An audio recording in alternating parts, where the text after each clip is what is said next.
When a Muslim scholar is forced to admit that Jesus died by crucifixion, you should listen. For nearly 14 centuries, the vast majority of Muslims have denied Jesus' death on the cross. The most popular view has always been some version of substitution theory, the claim that Allah miraculously disguised someone else to make him look like Jesus, and that this other person was crucified in Jesus' place. There are three main problems with the standard Islamic narrative. One, scholars, actual historians, regard Jesus' death by crucifixion as an indisputable fact of history. Two, the Quran affirms the inspiration, preservation, and authority of the Christian scriptures, and the Christian scriptures are quite clear that Jesus died by crucifixion. Three, the Islamic view portrays Allah as a cosmic trickster who deceives people about his prophets. Allah tricked people into believing that Jesus died.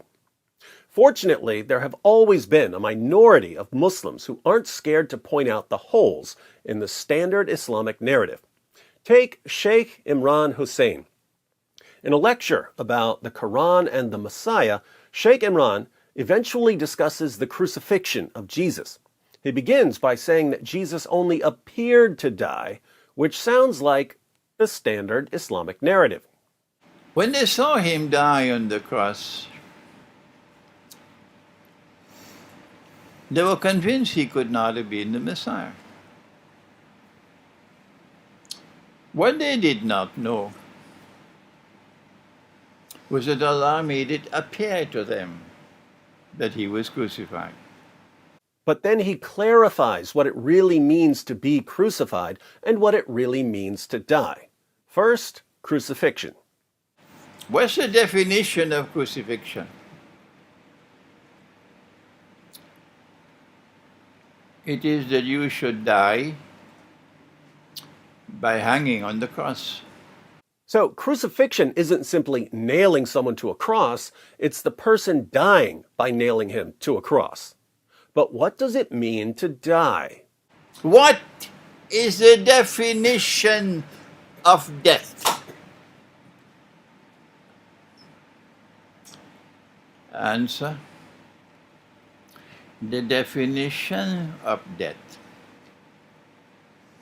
is that Allah should send the angel to take the soul and not return it. Is there anyone who differs with me? To die, to really die, is to have your soul taken away and not returned. This is important for what he's about to say, so he repeats it. The definition of death is that Allah should take the soul and not return it. Can Allah take a soul and return it? Tell the schoolboy, go back and study the Quran. So, what does the Quran mean in Surah 4, verse 157, when it says that Allah made it appear as if Jesus died? Get ready for an epic rant. So then what did Allah do to make it appear that he died? Let me warn you. And my language is sometimes very harsh because that's the only language some people can understand. Some people can only understand harsh language. Got it, Sheikh. Thanks for the cosign on the unstoppable fire hose of sarcasm and mockery that is D. Wood. Don't come with this nonsense. Because it is not only pathetic nonsense, it is absolutely sinful to say that Allah, wa na'udhu billah min hadha, Allah called someone else to take the appearance of Nabi Isa alayhi salam, and that innocent man, innocent because he never claimed to be the Messiah, he was crucified. So, the standard Islamic narrative. Wait for Judgment Day with that nonsense. Pathetic nonsense. It's not there in the Quran, it's in your imagination. That's why it is. And yet it took the world of Islam by storm. What a brainwashed ummah we are today. He ain't lying. Well, then what happened? Well, then why don't you go to the Quran? Let the Quran explain rather than go on fancy flights of imagination. You're going to tell Allah on Judgment Day, you caused that man to assume the appearance of someone? And he who never claimed to be the Messiah, he was crucified. That is an act of injustice. You attributing injustice to Allah? What foolishness. He's right. Absolute foolishness. But it's what Muslims tell me every single day. Allah took his soul. They thought he was dead. They took down the body. They put the body in the cave. They sealed the cave. Allah returned the soul. As simple as that. Nobody knew that the soul was returned. And Allah raised him. So, while Jesus was on the cross, Allah took his soul, meaning that he was dead in the biological sense.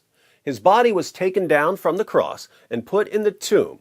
But then Allah returned Jesus' soul to his body, meaning he didn't die in the stricter sense the Sheikh is talking about. He wasn't dead in the sense of Allah taking away the soul and not returning it. Allah did return his soul, so Jesus rose from biological death. But since so many Muslims have been indoctrinated with substitution theory, how about another warning, Sheikh?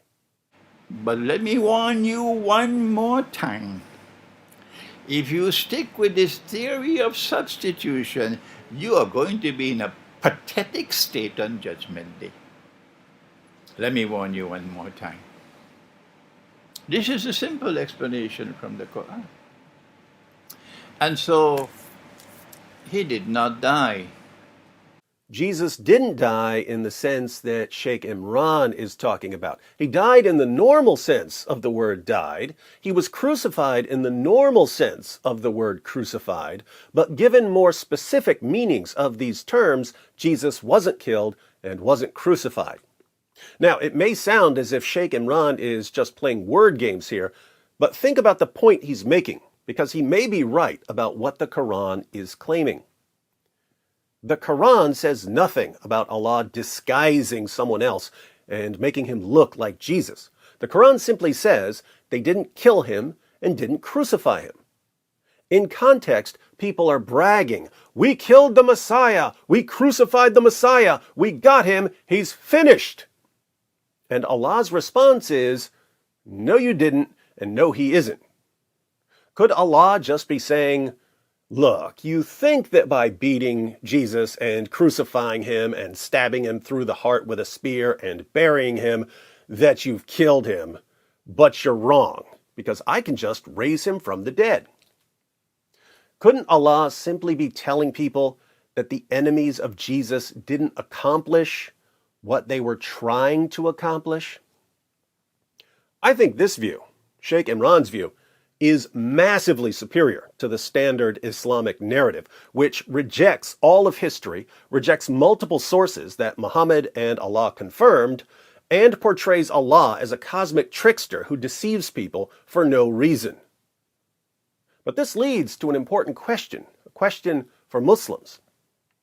My Muslim friends, if you've been wrong about Jesus' death and resurrection for nearly 14 centuries, what else are you wrong about? You're wrong on that. You're wrong on that. You're wrong on that. It just backfired on you. You're wrong on that. You're wrong on that. You're wrong on that. It just backfired on you. This is a part of our religion. There's a reason to it. Yeah?